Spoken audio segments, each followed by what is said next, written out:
naming their quarterbacks this week. Again, college football starts up this Thursday, so we'll tell you who's starting for which teams. And one coach has playing two quarterbacks on opening day this Thursday. We'll tell you which program that is right after the break. You're listening to the Spicy Sports Show with Sam Sherrod on Spreaker Radio.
Gonna do now is go back.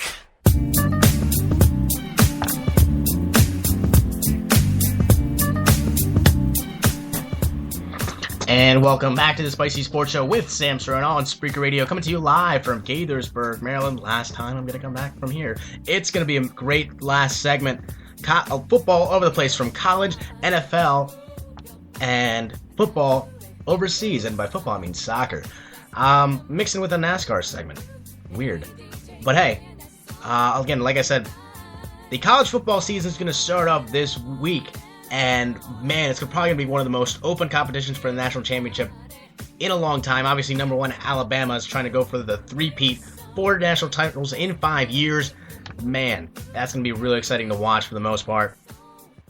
And a lot of quarterback competition. Between, obviously, big-name schools, Florida State, USC, Oklahoma. Who is their quarterback? And we'll tell you that right now. We'll start out actually in Tennessee before going to the big-name schools. Justin Worley, the junior, will be the starting quarterback for Saturday's season opener at Austin Peay. The source told ESPN Worley won a 4-way battle with a couple quarterbacks. The 6'4", 222-pound Worley will be one of the nation's will face one of the nation's toughest schedules. I mean, look at their schedule. Austin Peay, Western Kentucky, that's fine. But then they play 5 of their next 6 games against top 10 teams. At number 3, Oregon. At number 10, Florida. Again, at home against number 5, Georgia. At home against number 6, South Carolina. And at number 1, Alabama. Wow. That schedule is probably going to be really bad. for Worley. But hey, if he can get through there, that would be one of the most impressive stretches for Tennessee in a really long time. All right, moving on. Before that, um, to Iowa. Actually, sophomore Jake Ruddock will be the starting quarterback against Northern Illinois. Iowa again, they go through quarterbacks year in and year out, but Ruddock has made a very good impression over there at Iowa. All right, now to the big name schools. Starting off with the Oklahoma Sooners, obviously with 4-year starting quarterback Landry Jones leaving for the NFL. The new quarterback for the Oklahoma Sooners will be Trevor Knight. A lot of people talked about Blake Bell, the Belldozer, as being tabbed the next quarterback at Oklahoma, but Trevor Knight is a phenomenal athlete. And I mean, this is a big guy. He's a really big guy. Again, true freshman. Yeah, he should deserve it. 6'1", 201 pounds. Again, mobile quarterback. Belldozer, again, he was a lot for many years, again, being a backup for Landry Jones. You'd think he'd get experience, but honestly, if Trevor Knight's your quarterback, it's going to be an interesting season, no doubt. Again, his consistency was very, very good in spring practice and fall practice. But hey, the future is now for this team. Again, a lot of questions from Oklahoma the last couple of years. They've underachieved in some areas, and now they're going to have a new quarterback taking the load. Over at Florida State, it was finally announced this week. A lot of expectations of who's going to be the starting quarterback over there. Now that E.J. Manuel has moved on to the NFL, Jameis Winston is now named the Florida State quarterback. And man, this guy is an athlete, 6'4", big arm, mobile. Again, moving in the long line of mobile quarterbacks the last couple seasons at Florida State. Taking the job, edging sophomore Jacob Coker for it. And man, and apparently in the spring game, he was phenomenal. 12 of 15, 205 yards, 2 touchdowns. Clint Trickett, the veteran, transferred. And everyone was pretty much anointing Winston as the next big quarterback in this conference. And they have a pretty good team, as is still a good amount of rebuilding. But for this Florida State team, it's going to be a pretty good schedule moving forward. They start out 11th in the country. They start out at Pittsburgh on September 2nd on ESPN. So that's going to be a great game to watch. And also they're going to play at home against Nevada. And their ACC schedule, their big one is going to be at number 8 Clemson. That's going to be the big game to determine the ACC. And at the end of the season, they play at number 10 Florida. Obviously, big rivalry going back many, many years. And this team, honestly, is going to be really good if Jameis Winston can get it together. I think they're going to have some struggles, again, with E.J. Manuel, Clint Trickett gone from this roster. Winston's going to be facing a new set of challenges. And, I mean, don't get me wrong, he's a phenomenal athlete. We've heard a lot of what he's done in the baseball field, too. He made a SportsCenter top 10. But what he's going to do, what he's going to have to do is carry a lot of the load. Again, Florida State recruits year in, year out. But at the end of the day, you're going to have to do a lot. You're going to have to make a lot of this team go in order to have success. Now, moving on to the final team, USC. Lane Kiffin doesn't pick a starting QB. He's going to start both quarterbacks, Max Whittick and Cody Kessler, as number 24. USC will open up their season this Thursday at Hawaii. Oh, man, it's going to be a great game at 11 p.m. on the CBS Sports Network. Both these players, again, really good for the most part. I mean, Max Whittick is more comparison to Carson Palmer, 6'4", 245 pounds, big arm, has an NFL elite arm. But the problem is the knock on him that he can't make the small throws, the precision throws. Where Cody Kessler, he is the rah-rah guy. He's more of the Mark Sanchez type of USC quarterback, where he can get the team going and moving the football very well. Now then, I mean, for Lane Kiffin, when you start out number 1 in the season last year, preseason polls, as the best team in the country, and you fall off dramatically, 7-6, not even ranked. This goes a lot of questions into the season. A lot of people say that he's in the hot seat. I think he is. And I mean, okay, looking at USC's schedule, I mean, it's not going to be that tough. Again, the first couple games, aren't going to be that terrible for the most part. It's just a matter of who is he going to pick moving forward. I mean, it's a big Pac-12 schedule. And again, this is probably the most deep that it's been in quite some years. If you look at it, Washington State's could be improved. Arizona State's a team on the rise. Arizona, very good. They play at number 14 Notre Dame in October, at number 25 Oregon State.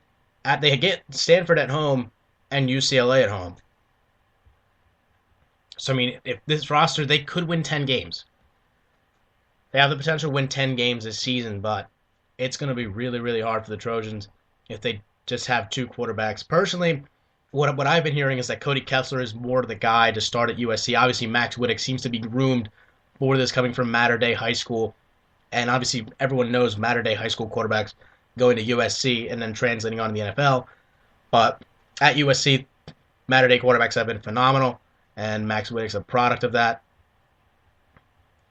I mean, again, both these quarterbacks, Max Whittick, the big guy. Cody Kessler's more of like the small guy. He's about 6'1", 215 pounds, but he's very mobile.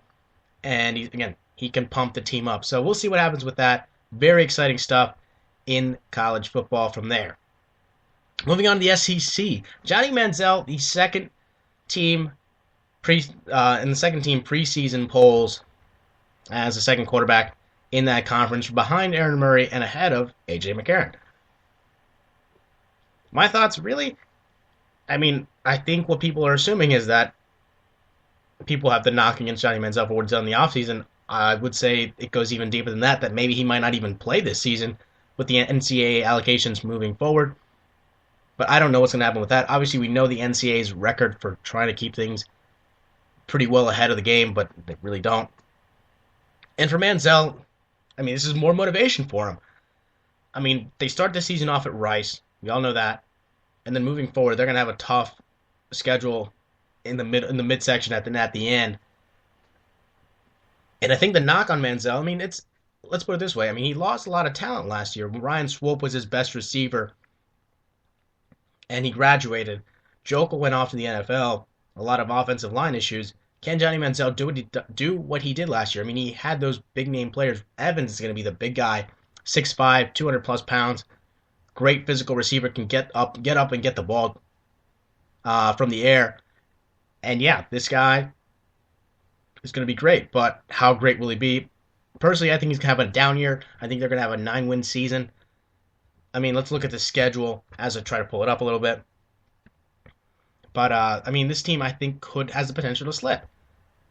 And, again, no knock on Aaron Murray. Aaron Murray's going to break a bunch of passing records in the SEC this season. I think he has the potential to be the best quarterback in the conference.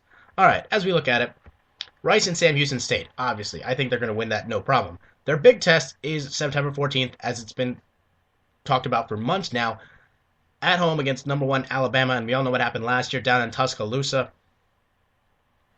I mean, I think they can lose that game. I think they do have the potential to lose that game. Alabama's going to be ready to go. A.J. McCarron, T.J. Yeldon, and Amari Cooper. Those are going to be the great offensive weapons that Alabama has, along with their offensive line. Obviously, they graduated 3 All-American starters from last season on that line, but they just keep producing NFL linemen year in and year out. I don't expect much to change. A lot of their defense will be back this season. Again, as we go down the schedule, SMU, I think they'll beat Arkansas. Ole Miss could be a trap game, where I think they could lose that one. Auburn, they're going to beat. Vanderbilt, possibility they could beat UTEP. Mississippi State's going to be a problem. LSU, at LSU, I do not think they will beat them. And then at Mizzou. So, I mean, 2 to 3 losses right there. So I don't think Manziel's going to get the national title game or win the Heisman. That's my opinion. If he does it, that'd be the greatest story in college football this season, just because of the scrutiny that he's gone through this offseason. Now, moving on to the NFL, a lot to talk about there. So, without further ado, let's get to the highlights.